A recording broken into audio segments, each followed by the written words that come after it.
Hello dear friends, welcome back to this YouTube channel. बहुत बहुत स्वागत करती हूँ आप सभी का।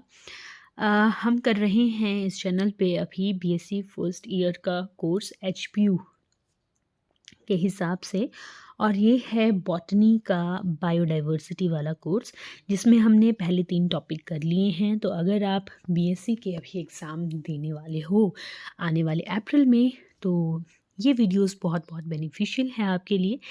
इसके अलावा if you are preparing for PGT, NEET और TGT, then also you will find this videos very comprehensive, lucid and acceptable, because बहुत सारे क्वेश्चंस जो हैं वो इन वीडियोस से आपके बनकर आएंगे। एटलीस्ट 5 से 10 एवरेज क्वेश्चंस आप रख कर चलिए, जो इन वीडियोस के थ्रू हर एक वीडियो में आपको देखने को मिलेंगे, बहुत ज़्यादा इम्पॉर्टेंट हैं। तो इससे पहले थैलेस ऑर्गेनाइजेशन आपको करवा दिया है। अगर आपने नहीं देखा है तो आप वो कर सकते हैं। चैनल पे जाइए और उन वीडियोस को भी चेकआउट कीजिए। थैलेस ऑर्गेनाइजेशन की वीडियो है। इसके अलावा इकोलॉजी की वीडियोस हैं, और इकोलॉजी के साथ साथ जनरल कैरेक्टर्स ऑफ एल्गी, ये है सेक्शन ए। सेक्शन ए का थर्ड जो टॉपिक है उसका सेकंड पार्ट है रिप्रोडक्शन इन एल्गी, जो अब हम करने जा रहे हैं in the form of notes, और उनकी एक ब्रीफ समरी जो है वो मैं आपको साथ साथ में बताने जा रही हूँ। तो रिप्रोडक्शन इन एल्गी की अगर हम बात करें तो जितना डाइवर्स एल्गी का क्या कहेंगे, जितना डाइवर्स एल्गी के थैलस हैं, उतने ही ज़्यादा डाइवर्स जो हैं इनका रिप्रोडक्शन भी हमें देखने को मिलता है।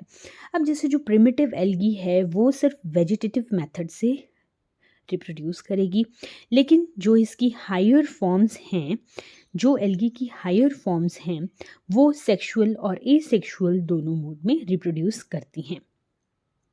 ठीक है, तो इस हिसाब से अगर हम देखें तो एल्गी की जो रिप्रोडक्शन है वो वेजिटेटिव मेथड से भी होती है, एसेक्सुअल मेथड से भी होती है और सेक्सुअल मेथड से भी होती है। अगर ब्रॉडली और लेमन लैंग्वेज में आपको मुझे ये समझाना हो कि वेजिटेटिव मेथड्स क्या होते हैं, सिंपल जैसे रोज़ में होता है। किसी भी प्लांट का, किसी भी ऑर्गेनिज्म का जब कोई बॉडी पार्ट जो है उसको आप वहाँ से अलग करते हो और वो एक कंप्लीट ऑर्गेनिज्म में कन्वर्ट हो जाता है, तो वो है vegetative reproduction. Asexual mode of reproduction क्या है, जहाँ पे एक स्पेशलाइज्ड सेल स्ट्रक्चर हो सकता है या नहीं हो सकता है, और उन स्पेशलाइज्ड रिप्रोडक्टिव स्ट्रक्चर्स में आपको माइटोसिस देखने को मिलेगी, फर्टिलाइजेशन देखने को नहीं मिलेगी, और उसके साथ ही आपको क्या नहीं मिलेगा देखने को, मियोसिस देखने को नहीं मिलेगी। ठीक है, तो वो होती है एसेक्सुअल मेथड ऑफ रिप्रोडक्शन। और सेक्सुअल मेथड ऑफ रिप्रोडक्शन में क्या होता है, जहाँ पे मेल और फीमेल गैमीट्स बनते हैं, सेल्स बनते हैं, उनका फ्यूजन होता है, जिससे क्या होती है, फर्टिलाइजेशन होती है, और उस फर्टिलाइजेशन के बाद जाइगोट जो है वो बनता है। तो ये होती हैं ब्रॉडली 3 किस्म की रिप्रोडक्शन। तो तीनों ही किस्म की देखने को मिलती हैं। लोअर जो फॉर्म है वहाँ पर ज़्यादातर वेजिटेटिव मेथड देखने को मिलते हैं, लेकिन जो हायर फॉर्म्स हैं वहाँ पर सेक्सुअल और एसेक्सुअल दोनों मोड की रिप्रोडक्शन आपको देखने को मिलेगी।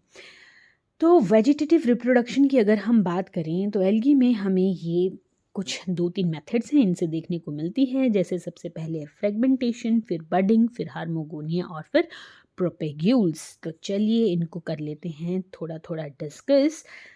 सबसे पहले फ्रेगमेंटेशन क्या होता है। फ्रेगमेंटेशन मतलब फ्रेगमेंट्स में कन्वर्ट होना।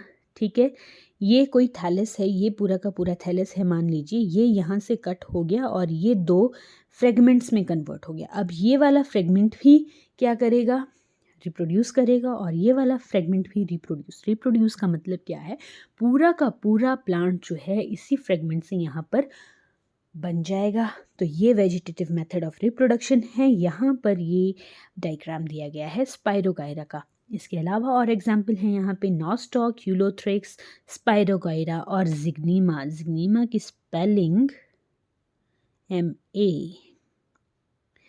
ठीक है जी, जिग्नीमा। सेकंड जो है वो है बडिंग। बड का मतलब क्या होता है, बड का मतलब होता है जब आपको कोई बड लाइक स्ट्रक्चर नज़र आता है। जैसे यहाँ पर ये क्या है, प्रोटोसाइफोन है। ये एक प्रोटोसाइफोन का सेल कुछ इस तरह से होता है। इसमें आपको एक बड लाइक स्ट्रक्चर जो है वो यहाँ पर नज़र आ रहा है और ये बड लाइक स्ट्रक्चर क्या है, यहाँ से डिटैच होगा और रीजनरेट कर जाएगा इनटू अ न्यू प्रोटोसाइफोन का थैलस। तो ये क्या है, इसका एक एग्जाम्पल है। प्रोटोसाइफोन में कैसी होती है, बडिंग होती है, सेम जैसे हाइड्रा में होती है। ठीक है। थर्ड जो हमारे पास एग्जाम्पल है वो है हार्मोगोनिया का एग्जाम्पल। और हार्मोगोनिया क्या होता है, हार्मोगोनिया बेसिकली फ्रेगमेंट्स ही होते हैं। ठीक है। लेकिन हार्मोगोनिया और फ्रेगमेंटेशन में सिर्फ ये फ़र्क है कि ये जो हार्मोगोनिया होते हैं ये कैसे होते हैं, मोटाइल होते हैं ड्यू टू ग्लाइडिंग मूवमेंट। अब जब हम आगे साइनोबैक्टीरिया नॉस्टॉक पढ़ेंगे ना, तो वहाँ पे हमें नज़र आएगा कि इनमें क्या होती है, ग्लाइडिंग मूवमेंट हमें देखने को मिलती है। यहाँ पे म्यूसिलेज की कवरिंग रहती है और यहाँ पर हमें ग्लाइडिंग मूवमेंट देखने को मिलती है। अब इन हार्मोगोनिया में ये जो यहाँ पे ये अलग सा स्ट्रक्चर बनाया है, दिस इज़ हिटेरोसिस्ट। ये हिटेरोसिस्ट प्रेजेंट भी हो सकते हैं और नहीं भी प्रेजेंट हो सकते हैं।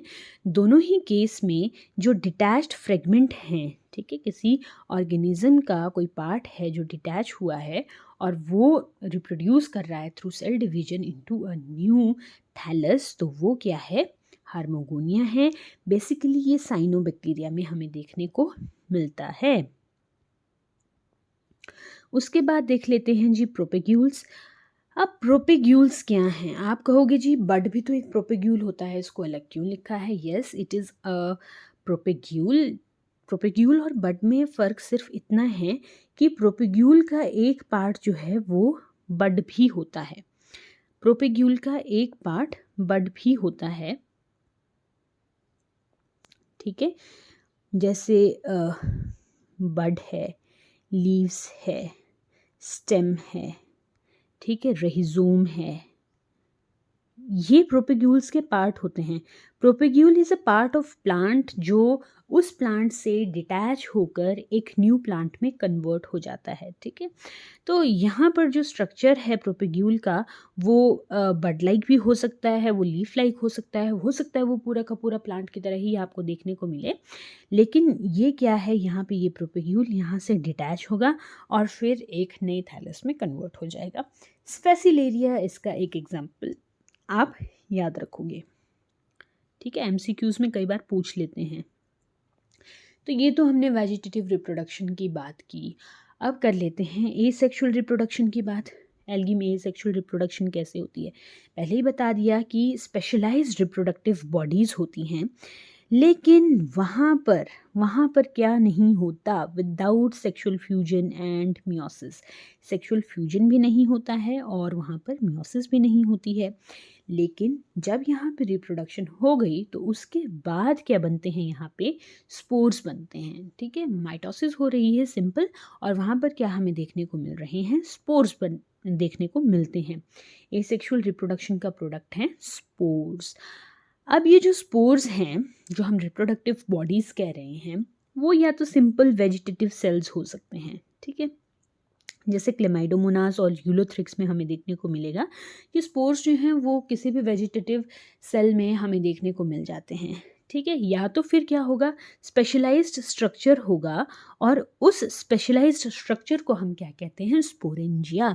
Sporangia is a body in which asexual spores are produced in case of algae. ठीक है, तो अब ये स्पोरेंजिया कहाँ कहाँ पे होते हैं, इसके एग्जाम्पल है ऊडोगोनियम, वोचेरिया और एक्टोकार्पस। ठीक है जी। अब एसेक्सुअल स्पोर्स जो हैं वो कितने टाइप के होते हैं, ब्रॉडली अगर आपने इसको टाइप में कन्वर्ट करना हो, टाइप्स बताने हो, तो आप दो टाइप के बता सकते हो। One is motile spores and second is non motile spore. अब प्लांट्स और एनिमल के केस में मोटाइल कौन होता है, एनिमल्स होते हैं। एनिमल्स को और क्या बोलते हैं, जू वर्ड हम एनिमल्स के लिए यूज़ करते हैं। तो जो भी मोटाइल स्पोर्स हैं उनको याद रखना कि उनको जू स्पोर्स भी बोलते हैं और उनको प्लानो स्पोर्स भी बोलते हैं। और जो नॉन मोटाइल स्पोर्स होते हैं उनको क्या बोलते हैं, ए प्लानो स्पोर्स बोलते हैं। अब अगर सेल्स या जो आपके थैलस हैं वो मोटाइल है, तो वो मोटाइल किस वजह से होगा कि उनके सेल्स में क्या होगा, फ्लैजिला प्रेजेंट होगा, अ हेयर लाइक स्ट्रक्चर जो है वो प्रेजेंट होगा। ठीक है, और ये कैसे होते हैं, सारे के सारे ये जो मोटाइल स्पोर्स होते हैं ये यूनिन्यूक्लिएट होते हैं। अब जब हम फ्लैजिला की बात कर रहे हैं तो जितने भी मोटाइल फ्लैजिला हैं अलगी में वो यूजुअली कैसे होते हैं, बाई फ्लैजिलेटेड होते हैं, but always there we see some exceptions. वैसे ही यहाँ एल्गी में भी एक्सेप्शंस हैं। यूजुअली 2 फ्लैजिला प्रेजेंट होते हैं, लेकिन जैसे यूलोथ्रिक्स है तो यूलोथ्रिक्स में हमें कितने फ्लैजिला देखने को मिलेंगे, 4 फ्लैजिला देखने को मिलेंगे। और जो उडोगोनियम है वहाँ पे हमें बहुत सारे फ्लैजिला जो है वो देखने को मिलते हैं in the form of ring at the head. ठीक है, तो इस तरह से हमें मल्टीफ्लैजिलेटेड स्पोर्स जो हैं मोटाइल स्पोर उडोगोनियम में देखने को मिलेंगे, और क्वाड्रिफ्लैजिलेटेड जो यानी 4 फ्लैजिला जो है वो हमें कहाँ देखने को मिलेंगे, यूलोथ्रिक्स। ठीक है, कम्पिटिटिव पॉइंट ऑफ व्यू से बहुत इंपॉर्टेंट है, एमसीक्यू पॉइंट ऑफ व्यू से बहुत ज़्यादा इम्पॉर्टेंट है। तो ये तो मोटाइल स्पोर्स हो गए। नॉन मोटाइल स्पोर्स की बात करें तो ये कैसे होते हैं जी, नॉन फ्लैजिलेटेड होते हैं, फ्लैजिला नहीं है तभी वो मोटाइल नहीं है।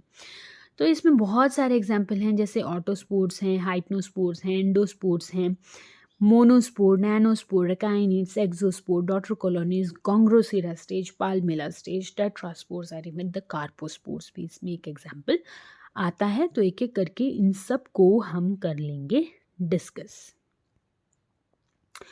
तो सबसे पहले ए प्लानोस्पोर्स में आते हैं आपके ऑटोस्पोर्स। ऑटो का मतलब क्या होता है, सेल्फ।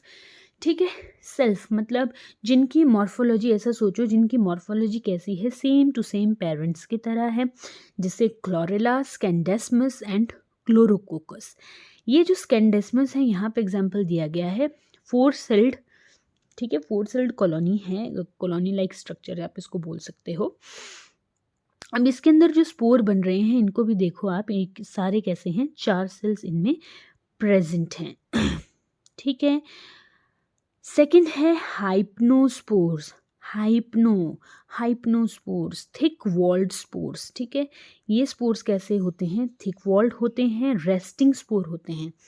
अब बहुत ज़्यादा कपड़े पहनने की ज़रूरत कब होती है, जब सर्दियाँ होती हैं, सर्दियाँ मतलब अनफेवरेबल कंडीशन, तो वहाँ पे आपको थोड़ा सा रेस्ट करना पड़ता है। तो ये क्या है, रेस्टिंग स्पोर्स हैं, और ये कब बनते हैं, ड्यूरिंग अनफेवरेबल कंडीशंस।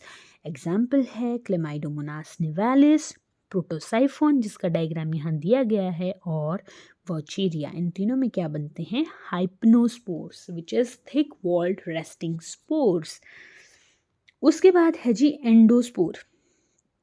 एंडोस्पोर का मतलब, एंडो का मतलब होता है अंदर, यानी किसी सेल के अंदर ही क्या बन रहे हैं, स्पोर्स की फॉर्मेशन हो रही है।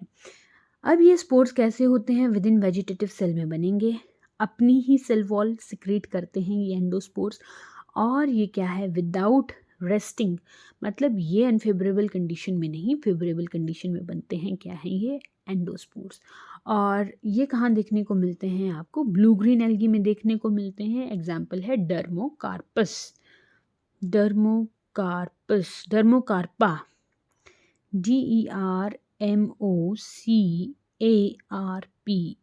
डर्मोकार्पा। Next is exospore. एक्सोस्पोर अब हमें कहाँ देखने को मिलते हैं जी, एक्सो का मतलब होता है बाहर। ठीक है, तो यहाँ पर क्या होता है, जो सेल वॉल है वो क्या कर गई, रप्चर कर गई, और जो प्रोटोप्लास्ट है वो निकल गया बाहर। ठीक है, प्रोटोप्लास्ट प्रोट्रूड आउट। अब ये प्रोटोप्लास्ट क्या है, ये इसमें फ्रेगमेंटेशन हमें देखने को मिलेगी, और स्पोर्स जो हैं वो बनते जाएंगे आगे को। अब इन स्पोर्स में नेक्स्ट है हमारे पास एकाइनेट्स। एकाइनेट्स क्या होते हैं, एकाइनेट्स होते हैं modified thick walled vegetative cells. जैसे इस डायग्राम में आप देख सकते हैं कि ये पूरा का पूरा एक वेजिटेटिव थैलस है, उसमें कुछ एक जो सेल्स हैं वो कैसे हो गए हैं, बहुत ज़्यादा थिक वॉल्ड हो गए हैं, और थिक वॉल्ड होने के साथ साथ इनमें बहुत ज़्यादा हमें दिख रहा है रिजर्व फूड मटेरियल। ठीक है, थिक वॉल्ड सेल है, रिजर्व फूड मटेरियल है। देखो, थिक वॉल और रिजर्व फूड मटेरियल की ज़रूरत कब पड़ेगी हमें, इसकी ज़रूरत हमें तब पड़ेगी जब अनफेवरेबल कंडीशंस होंगी, ठीक है। तो ये जो अकाइनेट्स हैं इनका काम क्या होता है, अनफेवरेबल कंडीशन को पार करना, ठीक है। So these perennate unfavourable conditions. और इसमें जो आउटर मोस्ट वॉल होती है किसी भी अकाइनेट की, वो कैसी होती है, पेरेंटल होती है। तो बहुत सारी ब्लू ग्रीन एल्गी जो है वो कैसी होती है, अकाइनेट्स की फॉर्मेशन उसमें होती है, जैसे नॉस्टॉक, एनाबिना, ग्लियोट्राइकिया वगैरह। पिथोफोरा ग्रीन एल्गी है, और वुचीरिया जो है येलो ग्रीन एल्गी है, इसमें भी हमें अकाइनेट्स देखने को मिलते हैं। उसके बाद है नैनोस्पोर्स। नैनोस्पोर्स क्या होते हैं नैनो का मतलब क्या होता है, बहुत ही ज़्यादा छोटे, ठीक है। इसमें कोई पेरेंट सेल है वो डिवाइड करेगा विदाउट ग्रोइंग, तो वहाँ पे क्या होंगे, बहुत ही छोटे छोटे माइन्यूट स्पोर्स जो हैं वो हमें देखने को मिलेंगे एक छोटे से पेरेंट सेल में। तो वो जर्मिनेट कर जाते हैं इन सीटू। अब इसी पेरेंट सेल में क्या कर जाएंगे, ये जर्मिनेट कर जाएंगे, तो वो क्या होते हैं, नैनोस्पोर्स। इन सीटू जर्मिनेशन इनमें होती है, नेकेड सेल्ड होते हैं और वेरी वेरी माइन्यूट होते हैं। एग्जाम्पल क्या है इसका, माइक्रोसिस्टिस फ्रॉम क्रोकोकेल्स। नेक्स्ट है मोनोस्पोर्स। मोनो का मतलब क्या होता है, सिंगल। अब एक ही लार्ज स्पोर जो है वो माइक्रोस्पोरेंजियम में जब बन रहा है, ठीक है, एक सेल है वो एक ही स्पोर में कन्वर्ट हो रहा है, जैसे कि यहाँ पर बताया गया है बट्रैकोस्पर्मम, तो वो क्या होते हैं, आपके मोनोस्पोर्स होते हैं। फिर है पाल्मेला स्टेज। पाल्मेला स्टेज क्या है, अब पाल्मेला स्टेज जो है अनफेवरेबल कंडीशन में बनती है। ये क्या है, एक जू स्पोर है, मोटाइल स्पोर है, सिक्रीट करते हैं म्यूसिलेज शीथ, ठीक है। कोई भी मोटाइल स्पोर है उसमें क्या होगा, म्यूसिलेज की शीथ जो है वो सिक्रीट होगी, और उसके अंदर क्या होगा, रिपीटेड डिवीज़न जो है वो होगा, जैसे इधर रिपीटेड डिवीज़न हो रहा है, और उस रिपीटेड डिवीज़न के बाद क्या है, एक शेप ऑफ कॉलोनी जो है वो बन जाती है, जो किसकी तरह रिजेंबल करती है, पाल्मेला। पाल्मेला भी एक एल्गी है, उसी की तरह रिजेंबल करती है, तो उसको क्या कहते हैं, हम पाल्मेला स्टेज कहते हैं। और इसका टिपिकल एग्जाम्पल है क्लेमाइडोमोनास। क्लेमाइडोमोनास में भी आप दो याद कर सकते हैं, वन इज़ क्लेमाइडोमोनास गलीनी and second is Chlamydomonas brownie.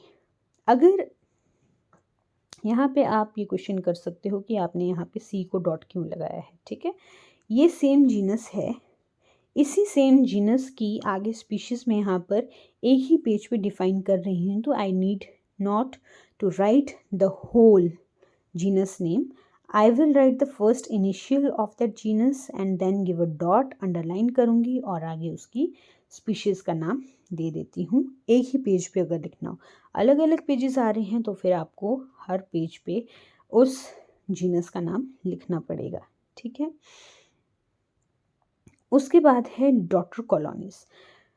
Daughter colonies typically हमें देखने को मिलेंगी वॉल्वॉक्स, ठीक है, ग्रीन एल्गी है वॉल्वॉक्स, उसमें देखने को मिलेगी। ये क्या है, कॉलोनी के अंदर ही कॉलोनी का बन जाना, ये होती हैं आपकी डॉटर कॉलोनीज। कहाँ देखने को मिलेंगी हमें, वॉल्वॉक्स में, सिनोबियम में देखने को मिलती हैं। उसके बाद है जी गोंग्रोसीरा स्टेज। गोंग्रोसीरा स्टेज में क्या है, ये भी अकाइनेट्स हैं, लेकिन अकाइनेट्स कैसे, एक रो में है, एक के बाद एक जो है अकाइनेट्स बनते जा रहे हैं। और यहाँ पे क्या है, ग्रीन एल्गी गोंग्रोसीरा की तरह ये स्ट्रक्चर हमें नज़र आता है, हम कंफ्यूज कर सकते हैं कि कहीं ये एल्गी गोंग्रोसीरा तो नहीं है, but these are the asexual reproductive bodies of Vaucheria, ठीक है जी। नेक्स्ट है हमारे पास टेट्रास्पोर्स। टेट्रास्पोर्स, टेट्रास्पोर्स कहाँ पे हमें देखने को मिलेंगे, ये होते हैं हैप्लॉइड स्पोर्स, और किस चीज़ से बन रहे हैं, मियोसिस के बाद बनते हैं, किसमें, डिप्लॉइड थैलस में, और ये होते हैं पॉलीसाइफनिया के केस में। टेट्रास्पोर्स एसेक्सुअल रिप्रोड्यूसिंग बॉडी है, बन मियोसिस से रही है, लेकिन आगे को इसमें मियोसिस के बाद यहाँ पर कोई फर्टिलाइजेशन नहीं हो रहा है, ठीक है, डिप्लॉइड थैलस में है, और किस में बन रही है, पॉलीसाइफनिया में हमें टेट्रास्पोर देखने को मिलते हैं। तो ये थे ढेर सारे एग्जाम्पल आपके ए सेक्सुअल रिप्रोडक्शन के। एल्गी में एक जनरल अकाउंट था। नेक्स्ट जो हम पढ़ रहे हैं वो है सेक्सुअल रिप्रोडक्शन एल्गी में। सेक्सुअल रिप्रोडक्शन का सिंपल सा मतलब क्या होता है, जहाँ पे दो तरह के गैमीट्स जो हैं वो फ्यूज़ करते हैं। एक मेल होता है, एक फीमेल होता है, और अगर आप उनको मेल और फीमेल में डिफ्रेंशिएट नहीं कर सकते हैं तो प्लस और माइनस टाइप का जो सेल्स होते हैं वो आपस में फ्यूज़ करते हैं। दो अपोजिट कैरेक्टर्स, दो अपोजिट सेक्स के जो गैमीट्स हैं वो फ्यूज़ करते हैं। ठीक है। अब एल्गी में जो सेक्स ऑर्गन्स होते हैं वो डेफिनेट हो भी सकते हैं और नहीं भी हो सकते हैं। और अगर डेफिनेट सेक्स ऑर्गन्स प्रेजेंट हैं तो वो यूनिसेल्युलर हो सकते हैं, यूजुअली यूनिसेल्युलर ही होते हैं, लेकिन कभी कभी वो मल्टीसेल्युलर भी हो सकते हैं। यूनिसेल्युलर है तब तो टेंशन ही नहीं है, लेकिन अगर वो मल्टीसेल्युलर हैं, ठीक है, तो हर एक सेल जो है वो कैसा होता है, फर्टाइल होता है।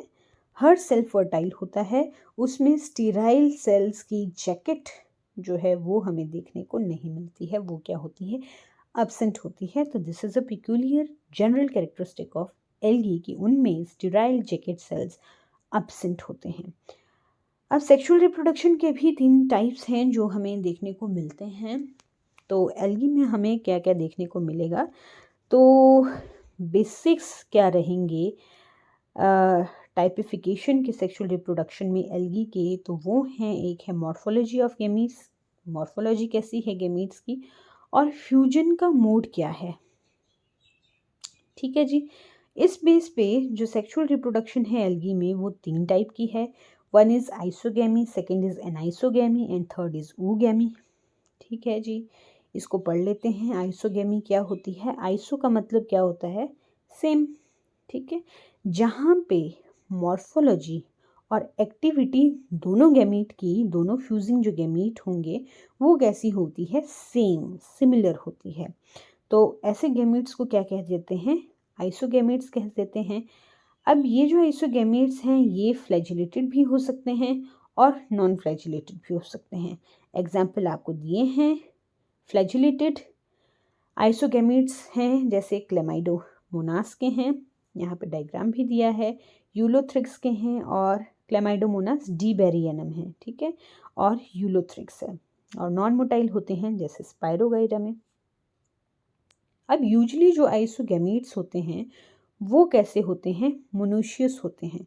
मोनोशियस मतलब एक ही थैलस में आपको देखने को मिलेंगे, लेकिन कुछ कंडीशंस में क्या होती हैं, दो अलग अलग थैलस में आपको ये गैमीट्स देखने को मिलेंगे। तो वहाँ पर एक प्लस स्ट्रिंग का थैलस होता है, एक नेगेटिव स्ट्रिंग का थैलस होता है, एक पॉजिटिव स्ट्रेन होती है, एक नेगेटिव स्ट्रेन होती है। देखने में और मॉर्फोलॉजी और एक्टिविटी में तो दोनों गैमेट्स एक ही जैसे होंगे, लेकिन फिर भी वो क्या होते हैं, अलग अलग होते हैं। ठीक है, तो यहाँ पे fusion between plus and negative strain is known as conjugation. जब इस तरह से दो स्ट्रेन्स हमारे पास आते हैं तो उस स्ट्रेन के जो गैमीट्स हैं वो फ्यूज़ करेंगे तो उनको कहते हैं कॉन्जुगेशन। और जब कॉन्जुगेशन से स्पोर्स की फॉर्मेशन हो रही है, ठीक है, जाइगोट की फॉर्मेशन हो रही है, उसको हम क्या बोलते हैं, zygospores. Very important term. Conjugation क्या है एल्गी में, जाइगोस्पोर्स क्या होते हैं, कैसे बनते हैं, ठीक है, और डायोशियस में होती है, मोनोशियस में होती है, आइसोगेमस टाइप है, एनाइसोगेमस टाइप है। तो this is isogamous type of sexual reproduction, जिसमें डायोशियस थैलाई होता है। ठीक है, डायोशियस कंडीशन होती है, प्लस स्ट्रेन का थैलाई होता है, माइनस स्ट्रेन का थैलाई होता है। दोनों में से मॉर्फोलॉजिकली और एक्टिवली सिमिलर जो हैं गैमीट्स वो रिलीज होते हैं, उनके बीच में फ्यूज़न होता है जिसको कॉन्जुगेशन बोलते हैं। और उस कॉन्जुगेशन से हमें क्या देखने को मिलता है, जाइगोस्पोर देखने को मिलता है। नेक्स्ट इज एनआइसोगैमी, जो सिमिलर नहीं है।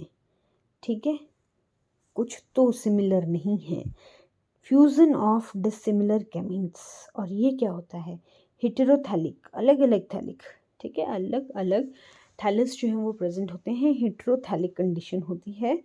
अब ये भी दो तरह की होती है एनाइसोगेमी। एक होती है फिजियोलॉजिकल एनाइसोगेमी और दूसरी होती है ट्रू एनाइसोगेमी। फिजियोलॉजिकल एनाइसोगेमी का क्या मतलब है? फिजियोलॉजिकल एनाइसोगेमी का मतलब है मॉर्फोलॉजी सेम है, देखने में कोई आप डिफरेंस नहीं लगा पाओगे, लेकिन उनकी जो फिजियोलॉजी है, बिहेवियर है, वो डिफरेंट हो सकता है। एग्जाम्पल है इसमें क्लेमाइडोमोनास मोनाइका और स्पाइरोगाइरा। ठीक है जी, सिमिलर मॉर्फोलॉजी है लेकिन फिजियोलॉजी या बिहेवियर जो है वो क्या है, डिफरेंट है। Next is true anisogamy. जब हम ट्रू एनाइसोगेमी की बात करते हैं ना, तो उसमें क्या है, गैमीट में मॉर्फोलॉजी भी डिफरेंट होगी और फिजियोलॉजी भी डिफरेंट होगी, दोनों ही डिफरेंट है। तो आप देखते हैं इसमें कि मेल और फीमेल गैमीट में क्या क्या डिफरेंस होता है। एनाइसोगेमी में जो मेल गैमीट होता है वो स्मॉल होता है, बहुत सारे नंबर्स में वो प्रोड्यूस होते हैं और बहुत ज़्यादा वो एक्टिव होते हैं। लेकिन जो फीमेल होती है वो बड़े साइज़ की होती है, फीमेल गैमीट बड़े साइज़ का होता है, कम नंबर्स में वो प्रोड्यूस होगा और वो कैसा होता है, लेस एक्टिव होता है। इतना सा डिफरेंस है, जैसे इधर ये एक डायग्राम में दिखाने की कोशिश की गई है। एग्जाम्पल हैं इसके क्लेमाइडोमोनास ब्राउनी और पेंडोरिना। इससे पहले हमने क्लेमाइडोमोनास का एग्जाम्पल किया, Chlamydomonas monoica. MCQs type question competitive exam में ये क्वेश्चन आता है कि क्लेमाइडोमोनास मोनोइका में किस तरह की एनाइसोगेमी आपको देखने को मिलती है। तो दैट इज फिजियोलॉजिकल एनाइसोगेमी। इसी से पहले आपने क्लेमाइडोमोनास में आइसोगेमी भी देखी और क्लेमाइडोमोनास डीबेरियनम थी वो स्पीशीज। ठीक है, एनाइसोगेमी में फिजियोलॉजिकल एनाइसोगेमी क्लेमाइडोमोनास मोनोइका में देखी, ट्रू एनाइसोगेमी जो है वो क्लेमाइडोमोनास ब्राउनी में देखी। ठीक है, और नेक्स्ट कर लेते हैं अभी ऊगेमी।